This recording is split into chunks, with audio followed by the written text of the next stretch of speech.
c'est là que j'ai réalisé que j'étais pas seule, en fait, puis que quand je sortais de Miramichi, les gens étaient comme des francophones de Miramichi, genre ils étaient toutes surpris d'en rencontrer une, là, comme si c'était rare. Puis pour moi, je le prenais pour acquis. Alors je pense que ça a été un peu, en fait, ma première rencontre avec mon fait minoritaire, parce que pour moi, j'avais le luxe de vivre avec une communauté francophone qui avait son propre centre communautaire, qui avait son propre sa panoplie d'événements culturels communautaires, qui avait plein de ressources disponibles en français. Puis j'avais toujours un peu pris pour acquis parce que ma vie tournait un peu autour de ce centre-là. Mais c'est ça. Quand j'ai réalisé que pour les gens de l'extérieur, j'étais un cas spécial pour certaines, ben là j'étais comme peut-être que, tu sais, il faut que je regarde là, faut que je jette un œil un peu plus approfondi sur tout ce qui se rattache à d'où je viens puis ma francophonie.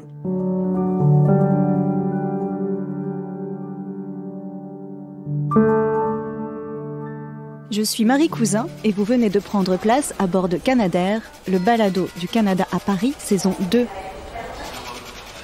Pour ce nouveau vol transatlantique, je vous emmène à la découverte d'une terre qui vous semblera à la fois familière et inconnue, la francophonie canadienne. Alors bien sûr, vous pensez aux Québécois, et vous avez raison. Mais ils ne sont pas les seuls. Franco-ontariens, franco-manitobains, franco-albertains, fransaskois ou franco-yukonais, et bien d'autres encore. Près d'un quart des Canadiens ont le français pour langue maternelle. Sans oublier bien sûr les nouveaux arrivants francophones du monde entier qui viennent s'y installer chaque année. Rappelez-vous notre voyage dans la saison 1 avec Sean Jobin, le rappeur francophone de l'Ouest canadien. Les Fransaskois, les Franco-Manitobains, Louis Riel, Gabriel Dumont se sont battus pour le bien, pour une cause, pour que les gens comprennent que la fleur de lys peut aussi pousser sur les plaines, pas les plaines d'Abraham, les plaines remplies d'avoine, la vraie tire elle pousse partout, jusque dans les montagnes. Mon calme a perdu du sang au grand méchant lourd, donc la culture laisse tomber une larme sur sa joue. Mais si tu comprends mes mots dans cette chanson, tu fais partie des remparts qui protègent la nation. Tu tiens dans tes mains le pouvoir de semer des graines de lit pour l'amour de la francophonie. Cette fois, nous embarquons avec Sue Duguay. Acadienne du Nouveau-Brunswick, Sue est, comme elle vient de nous le dire, un cas spécial. Non pas en raison de sa situation de francophone minoritaire, on compte près d'1 million de francophones hors Québec dans son cas, mais bien en raison de son engagement précoce et passionné pour la cause. Elle n'a que 13 ans quand elle tombe dans la marmite du milieu associatif francophone. Son implication et ses idées lui offrent, à 18 ans, le titre de jeune leader émergent signé par le Premier ministre lui-même. Le cadre a trouvé place sur le mur dans sa chambre, près de son lit, comme un rappel quotidien de la route qui s'ouvre devant elle. Sue a aujourd'hui 21 ans. Alliant la fougue de la jeunesse et un sens politique déjà bien aiguisé, elle porte haut et fort les combats francophones de sa génération. Si elle n'oublie en rien les traumas générationnels, comme elle nous l'expliquera, ni les droits uniques que lui offre sa province du Nouveau-Brunswick, elle se bat aussi aujourd'hui pour un vrai bilinguisme à la canadienne et contre l'insécurité linguistique. Attachez votre ceinture, décollage immédiat pour un voyage le point levé.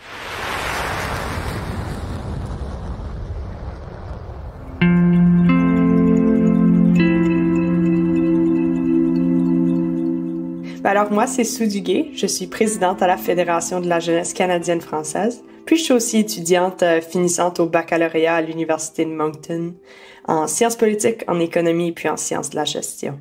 Mes deux parents sont francophones, tous les deux. Ils viennent tous les deux de Tracadie, une ville du nord du Nouveau-Brunswick. Puis c'est majoritairement francophone. Eux viennent tous les deux de familles franco. Mon père avec justement des origines acadiennes. On retrace la famille aux premiers arrivés des Européens. Puis du côté de ma mère, on a quand même des racines irlandaises en fait, alors qui est pas tellement loin. Alors l'anglais est pas loin de ma famille, mais mes deux parents nous ont toujours parlé en français. Ça a toujours été question de s'exprimer en français à la maison. Alors, quand la famille de Sue quitte cette région francophone pour s'installer à Miramichi, une petite ville du Nouveau-Brunswick à majorité anglophone, c'est une nouvelle vie qui commence. Puis ça a plutôt été pour la famille en entier question d'adaptation de vivre justement dans une communauté où on va faire notre épicerie en anglais, mais on a quand même accès à une éducation en français. Puis malgré qu'on soit franco, on peut pas dire qu'on vit toute notre vie en français. Mais mes parents nous répétaient toujours que qu'on déménageait dans une région anglophone puis qu'il fallait respecter la culture des autres. Alors, de facto, il fallait respecter le fait que les anglophones habitent à Miramichi puis que la langue de choix ou la langue d'expression, c'est l'anglais. Alors, nos parents nous ont beaucoup appris à ce que la responsabilité était de notre bord. Alors, c'était à nous de faire cet effort-là, d'apprendre l'anglais pour pouvoir comprendre puis s'exprimer avec les gens des alentours.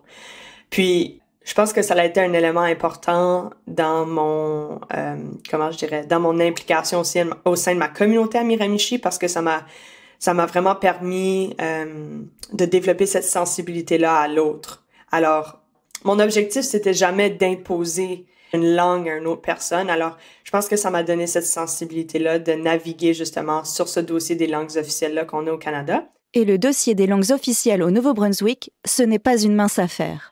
Pour bien comprendre, je vous propose un petit voyage dans le temps grâce au rétrofusée de Canadair. 3, 2, 1, 0. Situé à l'est du Canada et faisant partie des provinces de l'Atlantique, le Nouveau-Brunswick, c'est aussi le cœur battant de l'Acadie. L'Acadie, vous savez, c'est cette région où se sont installés les premiers colons français à l'époque de la Nouvelle-France, au XVIIe siècle. Aujourd'hui, on se revendique acadiens et acadiennes, essentiellement dans le nord et l'est de cette province, dans quelques régions du Québec, sur l'île du Prince-Édouard, en Nouvelle-Écosse, à Terre-Neuve et Labrador, ainsi que dans le nord-ouest du Maine, aux États-Unis. On estime que les francophones, en très grande majorité des Acadiens et des Acadiennes, représentent un tiers de la population du Nouveau-Brunswick, qui est la seule province officiellement bilingue au Canada. Ce statut unique n'a pas été obtenu en un jour. Il est le résultat d'une longue lutte menée par plusieurs générations de francophones de la province.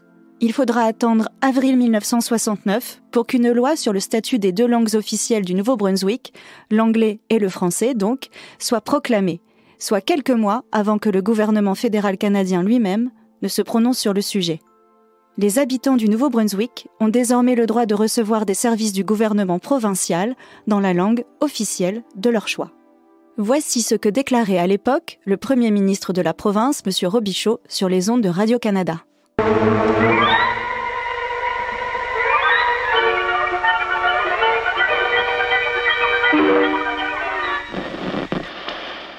La loi permettra à tous les citoyens du Nouveau-Brunswick, dans leur province, là où un nombre suffisant le permettra, de recevoir leur éducation dans l'une ou l'autre des langues officielles.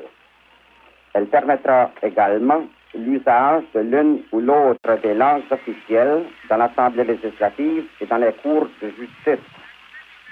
Lorsque ce projet de loi aura été adopté et qu'il aura reçu la sanction royale, plusieurs sections de la loi entreront en vigueur immédiatement. D'autres, de par leur nature technique, n'entreront en vigueur que lorsque les mécanismes nécessaires auront été mis sur pied. Ces sections de la loi entreront en vigueur en temps et lieu par proclamation. Ce projet de loi, dans une large mesure, régularise officiellement une situation de fait qui existe au Nouveau-Brunswick depuis plusieurs générations. Le but principal de cette loi est de donner clairement et sans équivoque plein effet aux coutumes et traditions qui existent dans notre province. Pour monsieur et madame tout le monde, on ressent pas vraiment les effets d'une loi. Mais en fait, la nuance, c'est que la communauté francophone du Nouveau-Brunswick est à un certain niveau hyper sensibilisée à ce fait-là. Alors, on est conscient que on n'a pas toujours eu le droit de s'exprimer en français. Puis, même, par exemple, quand on allait à l'école à Miramichi, là, moi, j'avais des amis pour qui leurs grands-parents refusaient de s'exprimer en français en public. Parce qu'en grandissant, ils s'avaient fait dire qu'on n'avait pas le droit de parler en français en public. Alors, tu sais, ça, c'est un exemple de comment est-ce que les répercussions se sont fait ressentir pendant des années, naturellement. C'est des traumas générationnels à un certain niveau. Je veux dire, si les grands-parents ne croient pas que c'est correct de s'exprimer en français en public, ben c'est ce qui est appris aux générations futures. Puis là, il faut déconstruire justement ces faits-là. Mais où en est-on aujourd'hui de ce trauma générationnel? Qu'en pense la génération de Sue, celle qui a 20 ans en 2021? La réalité est telle que on a le luxe d'être des générations qui sont nées dans un Canada avec une loi sur les langues officielles. Ça, c'est incroyable. Puis, j'ai des frissons à en parler, juste à y penser, parce que on est extrêmement conscient que cette loi-là n'est pas apparue du jour au lendemain.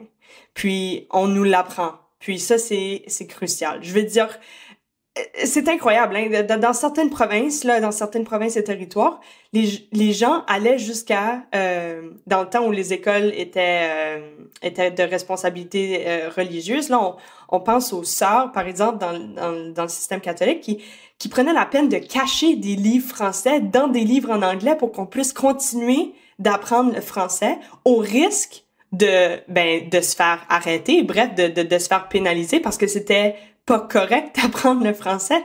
Puis, ça, c'est le genre de truc qu'on peut pas prendre pour acquis. Réalistiquement parlant, nous, on n'a pas besoin de vivre ça. Alors, on n'a pas besoin de se cacher. Est-ce qu'on a besoin de travailler fort pour continuer de vivre en français? Oui, mais on n'a pas besoin de se cacher. Alors ça, c'est un élément qui est être jeune d'expression française au Canada en 2021. Je pense que ça, c'est un élément important. On n'a pas besoin de se cacher pour parler en français, Puis je pense que ça, c'est incroyable. Je dirais au-delà de ça aussi, dans un monde où il est question de globalisation, où on voit justement une place extrêmement importante qu'occupent les médias américains ou la culture américaine, je devrais dire. J'aime pas tellement américaine, en fait, mais la culture des États-Unis, plus spécifiquement, ce discours-là de majorité anglophone. Ça, c'est un défi auquel on fait face en tant que jeune d'expression française du Canada. Avec la télé, non, tu m'auras pas. Avec la radio, non, tu m'auras pas. Avec les médias, non, tu m'auras pas. Au nom de nation, plus d'assimilation. Avec la télé, non, tu m'auras pas. Avec la radio, non, tu m'auras pas. Avec les médias, non, tu m'auras pas. Au nom de nation, plus d'assimilation. C'est le défi d'être capable de se retrouver dans du contenu médiatique, alors que il y a très peu de contenu médiatique qui cerne nos réalités à nous, qui cerne ces petites nuances-là, qui peuvent sembler banales à la fin de la journée, parce que c'est possible de se retrouver, on se retrouve naturellement dans la cause de l'environnement, de façon générale, mais on parle pas souvent du militantisme pour l'environnement en français, hors Québec par exemple, où on se retrouve dans la cause de la santé mentale, naturellement. Mais on parle pas beaucoup de la situation des écoles en situation minoritaire qui ont pas accès à des services en santé mentale en français ou qui ont une professionnelle de la santé qui vont dans leur école par semaine. C'est absurde. Comment est-ce qu'on peut s'attendre on le voit là, dans les statistiques, surtout cette année due à la COVID, qu'il y a beaucoup de défis par rapport à la santé mentale.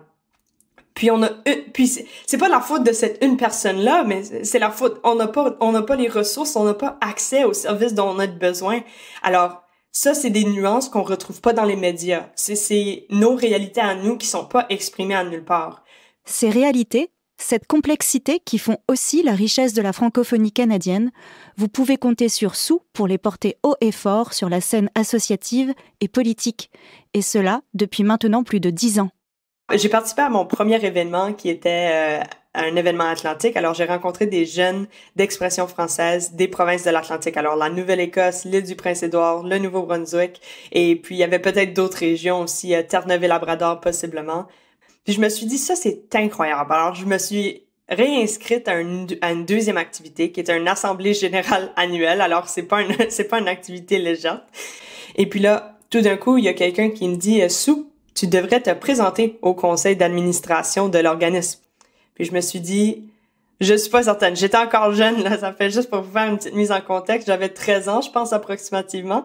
Puis ma réponse initiale, mon réflexe initial, ça a été de dire, attends, il faut que je demande à ma mère. Alors j'ai appelé ma mère pour faire sûr que c'était correct parce qu'il y avait beaucoup de transport à faire pour justement ce genre d'activité.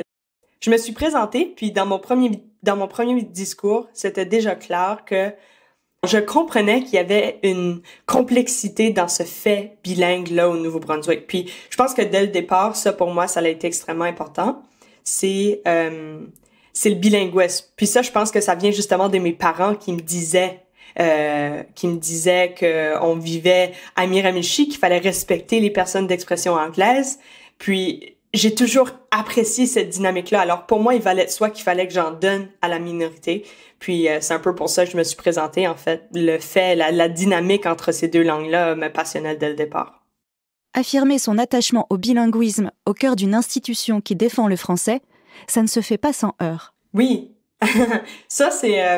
comment je dirais ça? Je me suis fait taper sur les doigts par des anciennes du réseau très souvent. Il faut comprendre que les générations avant moi ont eu peur à multiples reprises de perdre le droit de s'exprimer en français. Alors, je comprends pourquoi, quand je dis que je suis bilingue, ils perçoivent comme une assimilation. Mais quand je me présente bilingue, moi, là. Je veux dire, oui, je suis francophone, mais je crois au fait bilingue. Je crois que le Canada a le potentiel de réellement maximiser ce qu'est le bilinguisme, puis de sensibiliser la majorité. Puis j'ajouterais en fait à ça, encore, c'est incroyable ce fait-là, en fait. On a des écoles d'immersion au Canada qui sont pour, justement, les personnes anglophones qui veulent apprendre le français. Ces écoles-là débordent. Ça fait, il n'y a pas suffisamment de place. Ça, c'est incroyable. C'est un message que nous envoie la majorité. Genre, la majorité est prête à, justement, apprendre le français. Mais les statistiques démontrent qu'une personne qui passe par le système d'immersion perd son français la plupart du temps après son parcours scolaire parce qu'elle n'a pas la place à s'exprimer ou à pratiquer son français. Mais ça, bien que ce soit triste d'entendre ça, je suis optimiste d'entendre ça. Ça veut dire qu'on a encore des défis à relever, mais qu'il y a vraiment du potentiel pour le futur du Canada en termes de langues officielles. Alors, d'où pourquoi je me présente bilingue, parce que je suis fière de cette identité-là. Je suis fière d'être bilingue dans un contexte canadien. Je suis fière de parler les deux langues officielles. Je suis fière d'être capable d'offrir un service dans les deux langues officielles, puis de comprendre ou d'essayer de comprendre les réalités des deux langues officielles. Jamais est-ce que j'abandonnerai l'idée qu'on est minoritaire. Je continue de travailler pour le fait français parce que c'est la minorité, puis la minorité a besoin d'aide, mais je suis bilingue, je crois au bilinguisme. Sue n'est pas la seule franco de sa génération à revendiquer son bilinguisme. Souvenez-vous de ce morceau du nouvel album de Sean Jobin qu'il nous avait offert en avant-première au Centre culturel canadien il y a quelques mois. Francophones hors Québec, on déjoue les catégories. On croyait pas en nous, la résilience est catégorique. Parle-nous pas l'accent, dog, we grew up living like this. Yeah, c'est la nouvelle francophonie d'Amérique. Peut-être que je devrais faire... Et cette nouvelle francophonie d'Amérique a, elle aussi, ses propres combats. L'un d'eux, essentiel, s'appelle l'insécurité linguistique. L'insécurité linguistique, c'est simplement un sentiment qu'un individu ressent par rapport à la façon dont il ou elle s'exprime. Alors, ça peut être à l'écrit ou à l'oral, ça n'a pas vraiment de différence, mais c'est basé sur un sentiment d'infériorité linguistique. C'est souvent causé par les pairs, en fait. Alors, c'est pas tellement une personne d'une autre langue qui va nous faire sentir inconfortable ou insécure, désolé, par rapport à notre langue. C'est surtout nos autres amis francophones. Ça a pris plusieurs années, en fait, avant qu'on réussisse à cerner complètement qu'est-ce que les Canadiennes d'expression française ressentaient. Mais on a souvent parlé de la comparaison entre les façons de s'exprimer en français. Alors, si on parlait le français de la région, de la province de l'Alberta, par exemple, au Canada, ben, on nous comparait au Québec. Puis là, ton français albertain, il est pas suffisamment bon comparé aux exigences du Québec. Ou là, parfois, c'était comparé au français qu'on parle en France. C'est toujours cette idée de comparer là, alors qu'à la fin de la journée, il existe tellement de différentes façons de s'exprimer en français. Puis ça finit par être absurde parce que au Québec, il y a plein de différentes régions, on s'exprime de plein de différentes manières. Puis dans chacune des provinces et territoires du Canada hors Québec, on s'exprime de plein de différentes façons, dépendant de la région. Alors c'est un peu la pression des pairs ou la comparaison des pairs qui finit par être toxique. À son pire, l'insécurité linguistique est capable d'amener une personne au silence, ce qui fait en sorte qu'on fait face à l'assimilation dans un milieu majoritaire anglophone, puis que les gens décident de s'exprimer en anglais, parce que la réalité est telle que si l'anglais, par exemple, c'est notre deuxième langue, Puis ça, les sociolinguistes se font plaisir à nous l'apprendre. On n'a pas peur de se faire juger dans une langue qu'on apprend. Mais quand notre langue maternelle, c'est le français, puis qu'on nous dit qu'on ne parle pas bien français, alors qu'on parle français depuis notre premier jour sur Terre, ben ça, c'est difficile à apprendre. Pas question de s'arrêter au constat, bien sûr. La Fédération de la jeunesse canadienne-française, dont Sue est la représentante, est allée plus loin et a proposé une feuille de route. Alors, par la stratégie nationale pour la sécurité linguistique, on y retrouve 4 axes qui se concentrent sur l'éducation, l'emploi, le marché du travail, je devrais dire, les politiques publiques et puis la culture et les médias. Le message qu'on martèle à ce niveau-là, c'est l'importance de s'entendre. Alors, quand on écoute des médias puis qu'on entend toujours un accent d'une personne qui parle le français, mais qui est le bon accent, puis je mets ça entre guillemets si vous voyez pas mes accents, là, ben ça devient toxique parce qu'on se dit justement, bon, j'écoute des médias en français puis je ne m'entends jamais. Ce qui est important, c'est qu'on veut apporter la résilience aux Canadiens et Canadiennes. La réalité est telle, puis ça, les sociolinguistes le disent aussi, c'est impossible d'effacer l'insécurité linguistique parce que l'insécurité linguistique, c'est comme le stress. Cela étant dit, on veut s'assurer que la population canadienne développe cette résilience-là, de pas avoir peur de continuer, de justement développer ce courage-là, de continuer de s'exprimer en français, même si on fait des erreurs, même s'il y a des gens qui, des fois, seront méchants avec nous. Ça arrive, puis on sait que ça blesse. Si on est capable de voir le bigger picture, si on est capable de comprendre qu'est-ce qui se passe en son ensemble dans ce phénomène-là, si on comprend le phénomène, on est capable justement de se dire, bon, ça n'a pas été agréable de me faire dire que je ne parle pas bien français, mais je sais que c'est important que je continue parce que le problème est plus grand que moi.